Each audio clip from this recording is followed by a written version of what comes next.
just like to say that Islam condemns racism. What is racism? Because many people have misconceptions of what racism actually is. Dictionary, racism is the hostile or oppressive behavior towards people because they belong to a different race.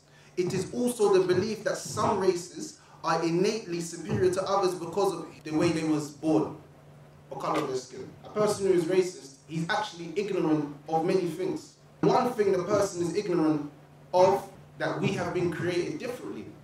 Different colours, different languages. As Allah subhanahu wa ta'ala says in the Quran, and among his signs is the creation of the heavens and the earth and the differences of languages and colours. Verily in that are signs for men with sound knowledge. As I look around the room, I see all different shades of people. But guess what? We all came from the same place. What makes us different? Our languages, our cultures, the things that we hold dear to ourselves. In Islam, we believe that the best of people is the one who has the most righteousness inside him. The person who's giving charity, the person who wakes up and prays, the person who helps the elderly, the person who's good to his parents. We believe that person is the best of people. Not his skin colour, not his tribe, not his language, not his friendships, not what city he goes to, what college he goes to, what mosque he goes to, no. And in the Quran, Allah mentions a story. And the story is the story of someone that we call the shaitan, the devil, as some people call it.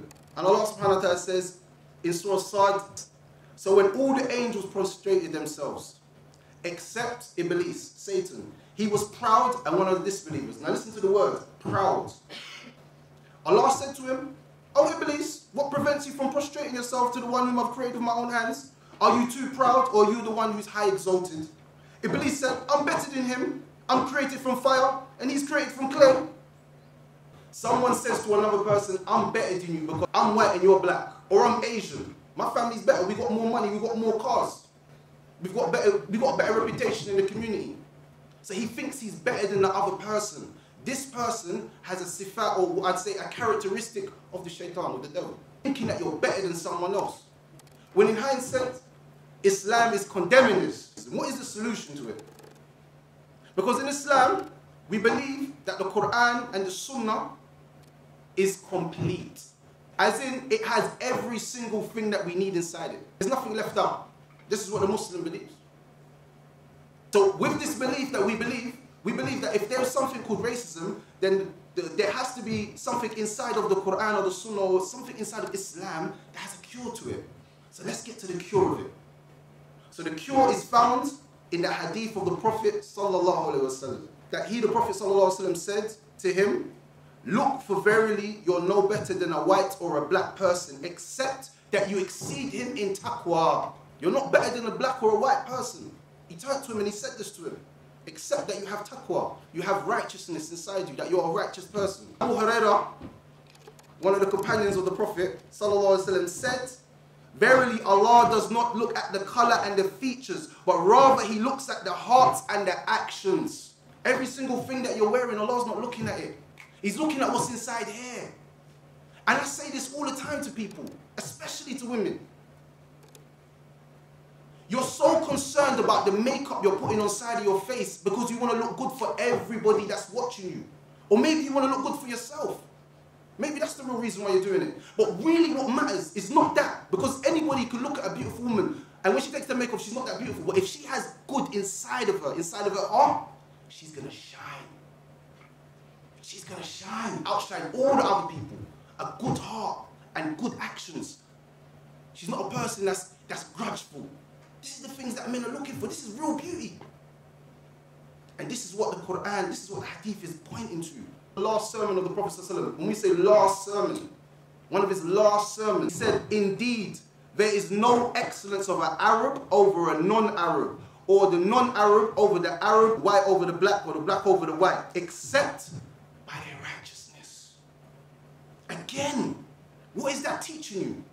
That Islam has nothing to say that this person's better than that person's better than that person. No, it's the person that has righteousness inside him, a good heart, a clean heart. When he sees people, he smiles with them. He's friendly with people, he's helpful. He's nice to his parents. He prays. He thinks about helping people. Oh, that person's he hasn't got no money, let me see if I can help him. He gives charity. He doesn't think about it. This is what we class, and this is what we judge someone from. There's some other hadiths that condemn racism in more detail, and we're going to go into them. Abu Malik al-Ashari said that the Prophet ﷺ said, there are 4 affairs in this nation, meaning inside of Islam, from the matters of Jahiliyyah. Jahiliyyah is pre-Islamic times. So in pre-Islamic times, there's 4 characteristics that people are carrying over now that they're Muslim, and it will never be abandoned. He said, boasting about someone's lineage. Boasting about where someone's from. Yeah, I'm from Jamaica. You man don't know. You ain't, what? You ain't tasted curry chicken. What to you, man? Huh? You man ain't touched. What? You ain't know about food, yeah? What are you eating? Nah, man. My people call it the best food. See what I'm saying? Prideful. Thinking I'm better than everyone else. Another one is reviling the lineages. Cussing people's mums. Oh, your mum's a black woman. Or your mum's some white trailer trash. Or saying things like this. Islam is against this. Cussing people's mums and dads, or cussing people's families, or your family's from this place and this place is low and that place is low. Islam doesn't, it forbids that. Also, seeking rain through the stars.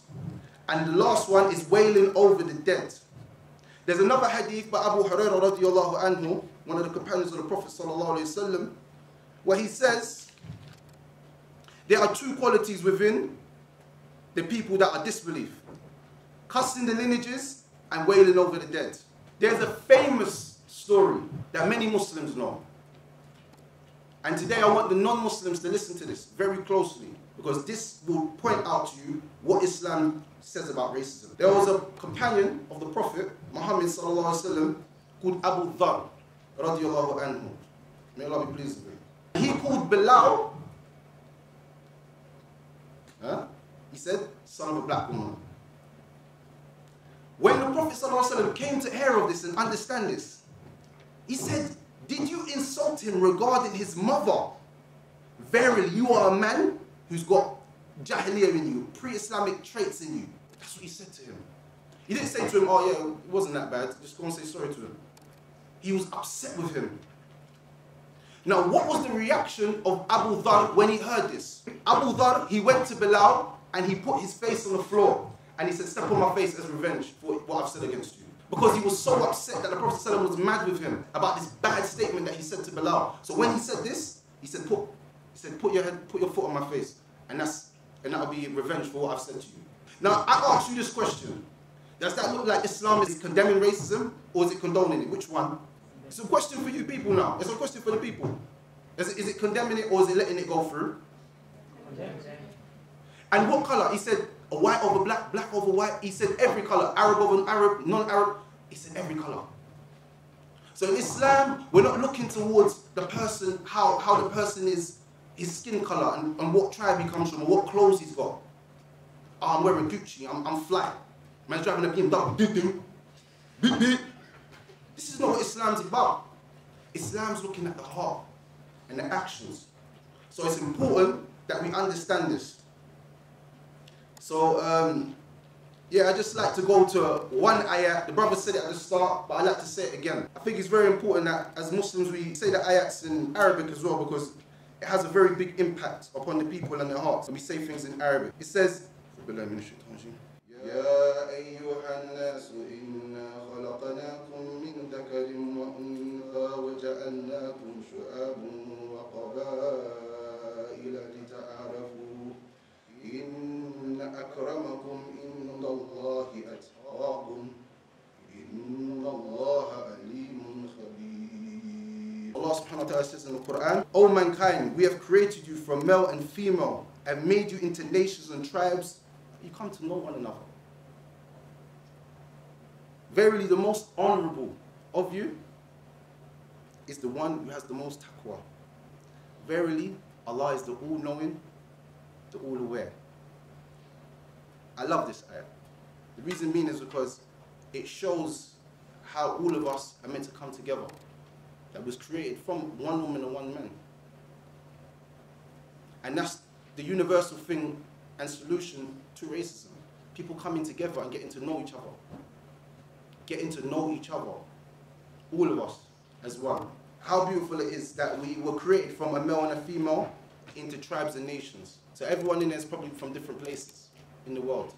Different families, different backgrounds, different morals. But as one, we can get together and talk about an issue. We can sit down in a room and eat food together. And none of us feel uncomfortable. So this is why I say that Islam is the solution to racism. And we said again, the most honorable person, the best of the people, is not the one who drives the biggest car, who has the most money, has the most women. But it's the person who has the most righteousness. And I'm trying to translate the word loosely. But the one who has the most righteousness inside of him, who cares about other people, that tries his hardest to be a great person in society, not just to the Muslims, but to the non-Muslims as well.